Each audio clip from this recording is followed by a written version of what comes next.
on the topic of like YouTube and stuff, you in a live stream you did, you talked about how you had a productivity system that helped you take your language learning to another level. Like, can you talk more about that productivity system? Yeah, I mean that I think what you're referring to is this kind of system that I built where I have these boxes that I actually first learned about these kind of like time locked safes, basically, is I guess what they are, from the channel What I've Learned.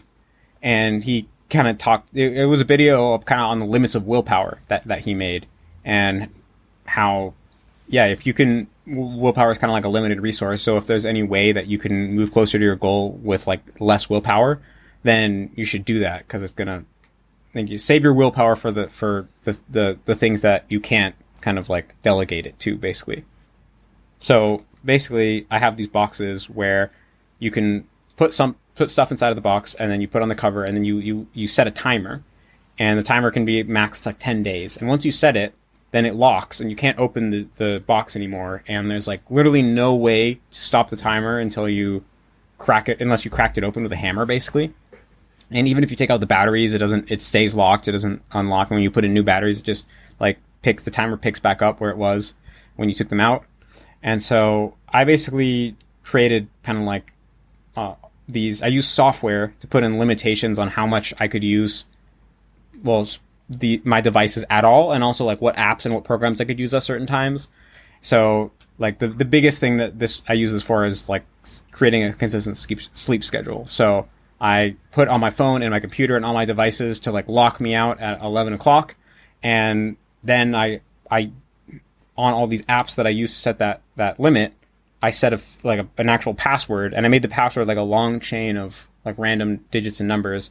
And then I wrote down that password on a physical piece of paper, and I locked in the safe.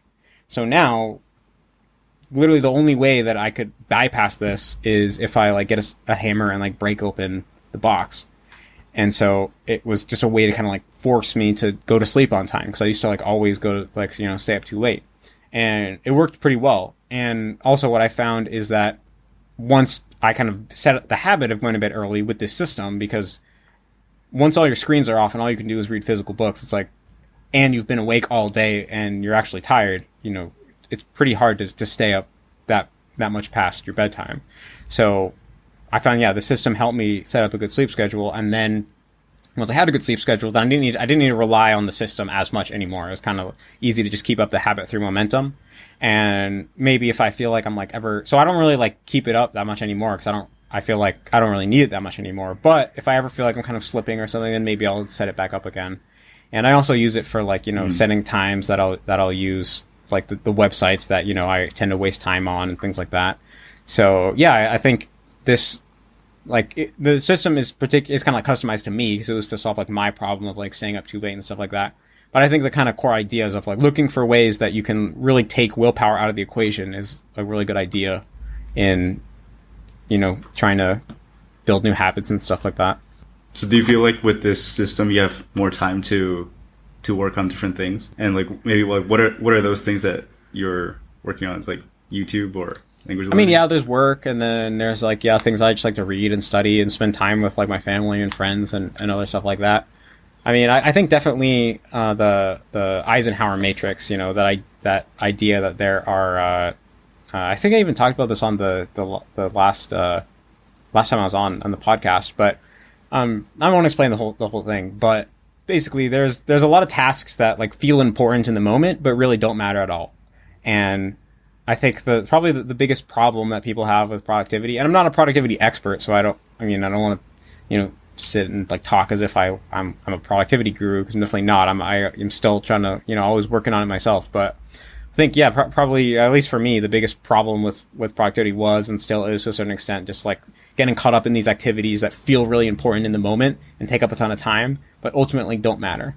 Like, especially if you like reading articles about like new breakthroughs in technology, I'll like see those headlines and be like, oh, I gotta like read this and like learn about this so that I don't like fall behind on the times. When in reality, like 95 or more, maybe 99% of like those headlines that you see like end up going nowhere, and then like a couple months later, no one remembers them at all and no one knows about them. And so the time you spent learning about them was like kind of wasted.